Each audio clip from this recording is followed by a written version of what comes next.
ఓం శ్రీ గురుభ్యో నమః. శ్రీమాత్రే నమః.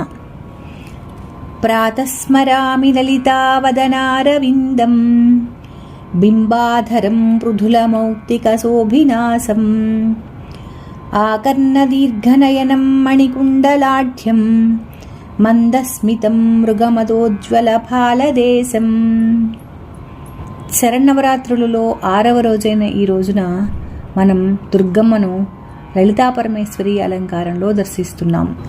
లలితామాత శక్తి స్వరూపిణి, సృష్టి స్థితి లయకారిణి మరియు స్త్రీ శక్తికి ప్రతిరూపం. ఆమె దయ, కరుణ మరియు అపారమైన శక్తికి నిలువెత్తు నిదర్శనం. రాక్షసుడైన భండాసురుణ్ణి సంహరించడానికి ఈ లలితాదేవి అవతరించింది. భక్తి మార్గం చూపి జ్ఞానజ్యోతిని నింపే వేదమాతగా కూడా ఆమెను వర్ణిస్తారు. లలితామాతను స్తుతించే లలితా సహస్రనామ స్తోత్రం శ్రీమద్ భాగవతంలో హయగ్రీవుడు అగస్త్య మహర్షికి ఉపదేశించిన పవిత్ర గ్రంథంగా పరిగణించబడుతుంది. అమ్మను గురించిన స్తోత్రాలలో లలితా సహస్రనామానికి మించిన స్తోత్రం లేదు.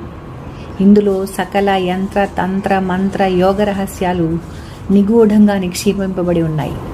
ఎవరు ఏ దృష్టితో, ఏ కోరికతో ఈ స్తోత్రం పఠిస్తే ఆ దృక్కోణం నుంచే వారికి ఫలితాలు అందించగల మహిమాన్విత స్తోత్రరాజం లలితా సహస్రనామం.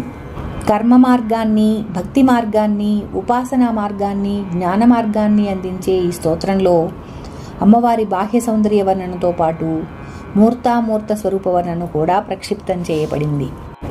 ఈ లలితా సహస్రనామాన్ని పారాయణ చేస్తే భక్తుని జిహ్వపై చదువుల తల్లి సరస్వతీదేవి నర్తనం చేస్తుంది అని విశ్వాసం.